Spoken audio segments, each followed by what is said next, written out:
बिस्मिल्लाहिर्रहमानिर्रहीम, अस्सलाम वालेकुम। खेलों की खबरों पर तबसरों और तस्दीयों सजे स्कोर के एक और प्रोग्राम के साथ सैयद याया हुसैनी आपकी खिदमत में हाजिर है।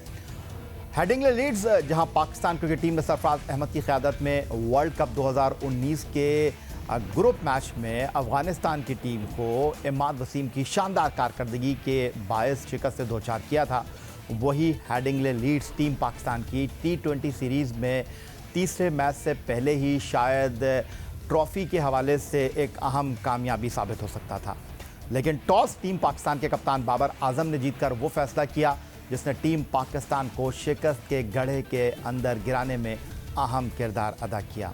क्रिकेट एक्सपर्ट, क्रिकेट पंडित, तज्जियाकार हैरान हैं, सवाल उठा रहे हैं कि एक ऐसी पिच पर जहां पहले बैटिंग करना ज़्यादा आसान थी, जहां स्पिनर्स का किरदार था, जहां एक ऐसा मैदान जहां धूप निकली हुई थी, टीम पाकिस्तान के कप्तान बाबर आजम ने टीम मैनेजमेंट के साथ ऐसी क्या सोच थी जिसको देखते हुए उन्होंने पहले फील्डिंग का इंतखाब किया। एक ऐसी टीम जो एक दिन पहले पाकिस्तान की वो टीम जिसने इंग्लैंड के खिलाफ पहले T20 मैच में ट्रेंट ब्रिज नॉटिंघम पर रिकॉर्ड 232 रन स्कोर किए थे, क्या वजह थी कि उसने दूसरे मैच में पहले फील्डिंग का इंतखाब किया और इंग्लैंड की टीम जिसने 200 से ज़्यादा रन पहले मैच में बनाए थे, उसने दूसरे मैच में भी 200 का हिस्सा अबूर किया और पाकिस्तान टीम को शिकस्त से दो चार करके सीरीज़ में वो टीम वापसी करने में कामयाब हो गई जिसने दूसरे T20 मैच में अपने मुस्तकिल कप्तान इयन मोर्गन को बाहर बिठाया। फिर सवाल ये भी है कि इंग्लैंड की टीम दो लेग स्पिनर आदिल राशिद और मैट पाकिंसन के साथ मैदान में उतरी तो टीम पाकिस्तान मुसलसल उस्मान कादिर को क्यों ड्रॉप कर रही है? क्या पाकिस्तान टीम के नायब कप्तान शादाब खान को बचाया जा रहा है?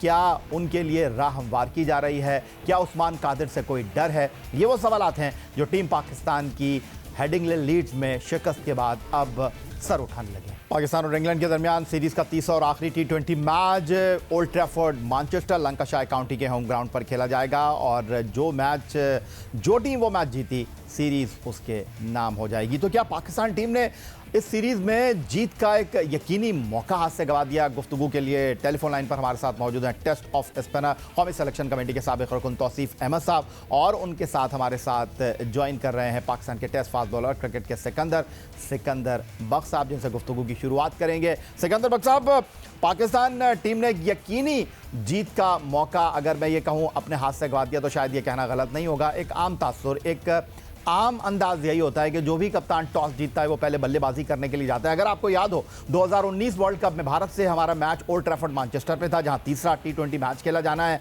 वहां पर वज़ीर आज़म पाकिस्तान इमरान खान साहब ने ट्वीट किया कि जी पाकिस्तान टीम को टॉस जीतकर पहले बल्लेबाजी करना चाहिए और सरफराज जो थे उन्होंने टॉस जीतकर पहले फील्डिंग कर ली और फिर सरफराज कप्तानी से गए।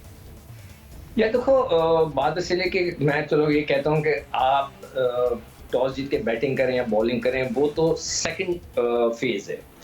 पहला फेज क्या है? पहला फेज ये है कि जो कोचेज हैं या जो आपका टीम मैनेजमेंट है जो फैसला करती है, जिसमें कप्तान भी है, चीफ कोच भी है, बॉलिंग कोच डॉक्टर भी हो, जैसे प्लेयर वहाँ मौजूद है, मैनेजर भी हो सकता है इन्वॉल्व हो, ये टीम की स्ट्रेटेजी बनाते हैं, जाके सिचुएशन देखते हैं, ग्राउंड रियलिटी देखते हैं कि पिच कैसी है, उसमें हमें क्या लड़कों को खिलाना है, क्या नहीं खिलाना।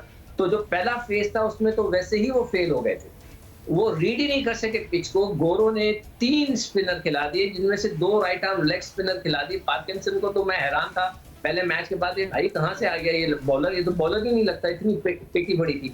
फिर भी उन्होंने खिलाया और उसने फिर भी अच्छी बॉलिंग की। तो पहला फेज होता है कि जाके सिचुएशन देखना, ग्राउंड देखना, कंडीशंस देखना, पिच देखना, फिर अपनी टीम बनाना। वो ही गलत हो गया। जब वो गलत हो गया तो फिर उसके बाद तो कुछ बचा ही नहीं। आप अगर चले, मैं कहता हूं कि सेकंड टाइम बैटिंग कर रहे थे, मगर आप अपने प्रॉपर टीम खिला देते तो फिर भी शायद आपको कुछ बचत हो जाती। मगर आपका पहला फेज जो नाअहली है आपके टीम मैनेजमेंट की, वो ये है कि ग्राउंड पे जाकर आपने पिच को रीड नहीं सही किया। आप वही एक वायरस जो आपकी पूरी टीम में या हमारे मिसबाउल हक साहब में है, विनिंग कॉम्बिनेशन का, उस वायरस के साथ आप खेले, ये बिल्कुल गलत खेले। तो इसका कोई जवाब तलबी होनी चाहिए कि इतनी ऑब्वियस चीज कि जी वहां पे स्पिन हो रहा है, स्पिनिंग विकेट थी, क्या वो रीड कर सके नहीं कर सके, ये वो एक्सेप्ट तो करें। मिसबाउल आकर तो कहें मिसबाउल हक कि हाँ मुझसे गलती हुई, मैं रीड नहीं कर सका पिच को। मगर अभी कोई कुछ नहीं बोलेगा। अगर अगला मैच वो जीत जाता है पाकिस्तान तो सब भूल जाएंगे कि उन्होंने किया क्या ये।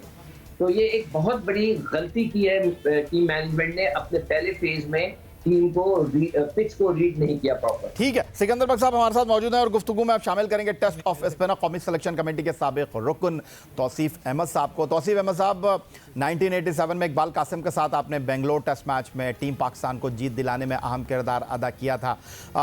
सवाल यह है कि इंग्लैंड की टीम 2 लेग स्पिनर के साथ जा रही है, मैट पाकिंसन और आदिल राशिद। क्या इंग्लैंड की टीम इस साल के आखिर में यूएई में होने वाले आईसीसी वर्ल्ड कप T20 की तैयारी कर रही है? क्या वो इस सीरीज़ में एक नए कॉम्बिनेशन के साथ जा रहे हैं? अगर वो इतना सोच रहे हैं तो आपके डग आउट में उस्मान कादिर जैसा स्पिनर मौजूद है और सब ये बात मानते हैं कि गोरे लेग स्पिनर के ऊपर अच्छा नहीं खेलते, और हमारे कल 5 खिलाड़ियों को आदिल राशिद, मैट पाकिंसन और मोइन अली ने आउट किया, तो आप इसको गलती कहेंगे, आप इसको क्या कहेंगे? सबसे पहले तो शुक्रिया आपका, और आपने बेंगलोर की बात की तो इत्तेफाक की बात यह है कि ये बड़ी ऐसी चीज़ होती है, पिच रीड करना और ये सब देखना बड़ी दिमाग की बात होती है। इत्तेफाक की बात है कि हम बेंगलोर में भी गलत पिच रीड कर गए और वहां पर भी सलीम जाफर को हमने डाला और 1 ओवर भी उन्होंने पूरे टेस्ट मैच में नहीं किया। ये तो खैर वहां की बात है। अब आप यहाँ पे आते हैं हम, जब आप देख रहे हैं कि आप, अव्वल तो मैं मानता नहीं हूँ इस चीज को कि जो आपके कप्तान हैं वो उनका इनपुट कुछ भी नहीं है। सच्ची बात तो ये है, क्योंकि उनकी बात ठीक है, वो बीच में शायद बोलते जरूर हों, लेकिन 2 जो बिग गन्स वहां पे बैठे हैं वही सब 2-3 कर रहे हैं और वही सब यार आपको ये समझ नहीं आ रही कि जब दूसरी टीम की टीम देख रहे हैं आप कि वो 2-2, 3-3 स्पिनर से खेल रही है, और हकीकत में आपको बताऊं कि वो पहले मैच से आपने जो बात की कि टीम बनाने के लिए बात कर रहे हैं, उनको शायद इंस्ट्रक्शन हो कि हमें कुछ प्लेयरों को देखना है आगे वर्ल्ड कप जो उसके लिए, इसीलिए पार्किंसन को उन्होंने रखा, इसीलिए 1-2 प्लेयर और उन्होंने डाले। तो ये उनकी स्ट्रेटेजी थी। फिर इससे आप अंदाजा लगा लें, मॉर्गन की आपने बात की, मॉर्गन 4 नंबर पे बैटिंग करने आते हैं, पिछले मैच में आपने देखा वो 6 नंबर पे आए। तो ये सब स्ट्रेटेजी थी, वो स्ट्रेटेजी बना रहे हैं, हम स्ट्रेटेजी नहीं बना रहे, हम ये सिर्फ देख रहे हैं स्ट्रेटेजी क्या बनाए। उन्होंने पीछे भी कोई ऐसे लोग नहीं बिठा के रखे, स्पिनर्स बिठा के रखे हुए हैं, मगर उन्हें खौफ है कि कहीं कोई स्पिनर कुछ कर जाता है, वो टेस्ट मैच हो चाहे जिम्बाब्वे में या ये 2020 हो, कि अगर कोई स्पिनर कर जाता है तो शादाब कहाँ जाएंगे। हम क्रिटिसाइज नहीं कर रहे हैं, हम ये कह रहे हैं कि भाई अगर आप आगे की बात सोचते हो, देखिए हार जीत अपनी जगह, पिछले मैच जीते हम, बड़ी शोर शराब है, ये फॉर्मेट को मैं मानता हूं कि ये फॉर्मेट कभी भी किस कर देगा, आप उसमें बहुत अच्छे हैं, मगर आप जो प्लानिंग कर रहे हैं ना वो तो बिल्कुल बेकार प्लानिंग। बड़ी गहरी बात की है सिकंदर बख्श साहब, तौसीफ अहमद साहब ने, और वो कह रहे हैं कि लग ऐसा रहा है कि शादाब खान को बचाया जा रहा है, जहां शादाब नहीं थे वहां उस्मान को आपने खिलाया, उन्होंने आपको परफॉर्म करके भी दिया, लेकिन जब से शादाब आए हैं उस्मान कादिर को टीम से ऐसे दूर रखा जा रहा है कि अगर उन्होंने कुछ कर दिया तो शादाब का पत्ता ना साफ हो जाए। तौसीफ अहमद साहब का सवाल है। नहीं, वो देखें, मैं बार बार इस बात को रिमाइंड कराने की कोशिश करता हूं कि हमारे सिंध के 2 लड़के ऐसे आए हैं, एक तो जाहिद महमूद आया, उसने आती T20 में आउट किया और उसके बाद उन्होंने उठाकर उसको टेस्ट टीम में डाल दिया। भाई क्यों? आउट तो उसने T20 में किए थे, आप उसको दोबारा चांस देना चाहिए था जिम्बाब्वे के खिलाफ, मगर आपने उसको दूर कर दिया। अब फिर मैं मिसाल देता हूँ धानी की, धानी ने आउट किए, T20 के अंदर बेस्ट बॉलर बना, फिर उसको उठा के टेस्ट टीम में डाल दिया, फिर उसको दूर कर दिया। अब पता नहीं, हो सकता है वो खेले ना खेले। देख, ये अगर वाकई ये स्ट्रेटेजी है कि जी शादाब को बचाना है, वो उनका दोस्त है, यारी है, कोई शादाब कोई इतना बड़ा खिलाड़ी नहीं है, कोई ऐसा मैच विनर नहीं है, कोई शेन वॉर्न नहीं है कि जिसको बचाना है हमने या उसको सेव करके रखना है। वो एक नॉर्मल प्लेयर है, एवरेज, आउटस्टैंडिंग नहीं है, फील्डिंग बहुत अच्छी करता है, आउटस्टैंडिंग, बैटिंग बॉलिंग उसकी दरमियानी है, he is an average player, उसको बचाना मुझे मेरी समझ से बाहर है। ये ठीक है, सिकंदर बख्श साहब हमारे साथ मौजूद हैं, तौसीफ अहमद साहब हमारे साथ मौजूद हैं, और एक बार फिर सवालात उठने लगे हैं, एक बार फिर मंसूबाबंदी के फुकदान की बात होने लगी है। पाकिस्तान टीम की हिकमत अमली है क्या हम आईसीसी वर्ल्ड कप T20 के लिए टीम बनाने जा रहे हैं, या फिर खिलाड़ियों के तब्दील होने का और पुराने बाहर बैठे हुए खिलाड़ियों की टीम में वापसी का वक्त शुरू हो चुका है? अहम मौजू हैं जिस पर गुफ्तगू करेंगे एक ब्रेक के बाद।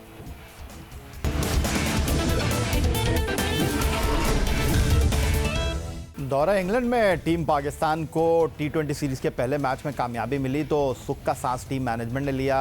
पाकिस्तान टीम से मोहब्बत करने वाले लोग खुश हुए, शायकीन क्रिकेट के चेहरे खिलखिला उठे। लेकिन हेडिंग्ले लीड्स में एक और नाकामी जब गले का तौक बनी तो फिर लोग मायूस हो गए। लेकिन ख़ास तौर पर सवाल यह है कि एक जीता हुआ मैच आप अपनी नाक़िस हिकमत अमली से हार गए। इस वक्त हमारे साथ लंदन से टेलीफोन लाइन पर मौजूद हैं जियो न्यूज़ के नुमाइंदे मुर्तज़ा अली शाह साहब, जो वनडे सीरीज़ और T20 सीरीज़ के दौरान मुख्तलिफ वेन्यूज़ पर मौजूद रहे। टीम हारती है तो टीम मैनेजमेंट को, बोर्ड की इंतज़ामिया को तब्दील करने की बात होती है, टीम जीती है तो कप्तान और खिलाड़ियों को प्रेस किया जाता है। लेकिन हेडिंग्ले लीड्स पर जब टीम हारी, एक बार फिर मिसबाउल हक, वक़ार यूनुस और पाकिस्तान टीम और पाकिस्तान क्रिकेट बोर्ड की इंतज़ामिया को लेकर लोग खासे तहफ़्फ़ुज़ात का मुज़ाहरा कर रहे थे। मुर्तज़ा अली शाह साहब, खुशामदीद कहूँगा मैं आपको। और लोग क्या कहते हैं, क्या नाक़िस हिकमत अमली है या बोर्ड की इंतज़ामिया जो है वो इस नाकामियों की और नाक़िस हिकमत अमली की ज़िम्मेदार है?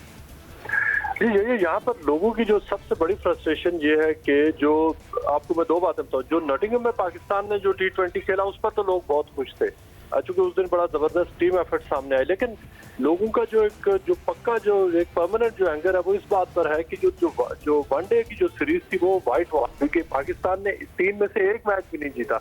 और उससे भी बड़ा जो लोगों की परेशानी ये है कि जिस टीम से ये हारे हैं वो इंग्लैंड की A टीम नहीं बल्कि B टीम है। ये वो एक ऐसा जो बात है, जो जितने भी जो शायकीन है वो ये कह रहे हैं कि उन्हें दुख इस बात का है कि अगर तो इंग्लैंड की A टीम से हारते और फाइट करके हारते तो कोई दुख नहीं होता, लेकिन एक पाकिस्तान की A टीम और इंग्लैंड के उन जो मेकशिफ्ट प्लेयर थे कि जिनको इंग्लैंड किसी लेवल पे कंसिडर नहीं करता था, उन्हें इधर उधर से घरों से पकड़ के लाया कि आगे खेले और उन्होंने आकर पाकिस्तान को तीनों मैचेस हरा दिए। ये लोगों का एक्चुअली जो सबसे बड़ी ग्रीवेंस है और इसकी वजह से लोग ये कह रहे हैं कि पाकिस्तान को जो पूरी मैनेजमेंट को और पूरी जो स्ट्रेटेजी है उसको अब तब्दील करने की जरूरत है और एक बिल्कुल डिफरेंट जो गेम प्लान है उसके साथ उनको आने की जरूरत है। जैसा कि मुख्तलिफ लोगों ने जो मैच आ रहे हैं 2 मैचेस के बाद वहाँ लोगों ने ठीक ठाक उन्होंने मुजाहरे भी किए और उन्होंने जो पाकिस्तान की जो क्रिकेट बोर्ड की मैनेजमेंट और खासतौर पर वज़ीर-ए-आज़म इमरान खान से ये रिक्वेस्ट की कि वो खुद इन मामलात को देखें कि आखिर एक इन्वेस्टिगेशन होनी चाहिए कि पाकिस्तान को जो वनडे सीरीज है उसमें वाइट वॉश क्यों हुआ।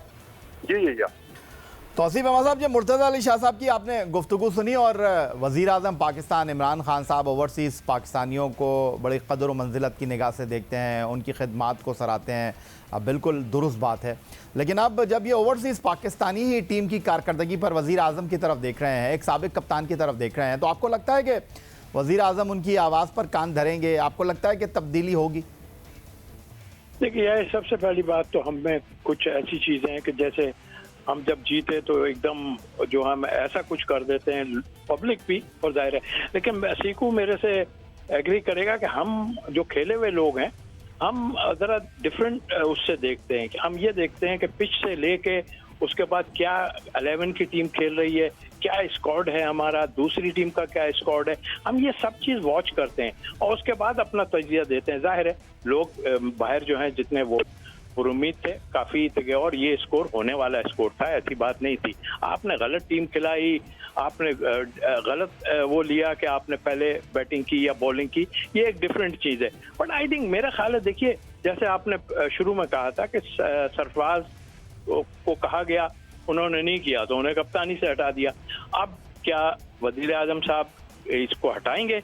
मेरा ख्याल है इसका तो कसूर ही कोई इसलिए नजर नहीं आ रहा, वही तो एक प्लेयर हैं, 2 जो नजर आ रहे हैं, उसके बाद तो आपको कुछ नहीं नजर नहीं आ रहा। हर आदमी यही बोलता है रिजवान और ये कर, जिस दिन इन्होंने कुछ नहीं करना दिया तो क्या मैं 50 रन पे आउट हो जाएंगे हम?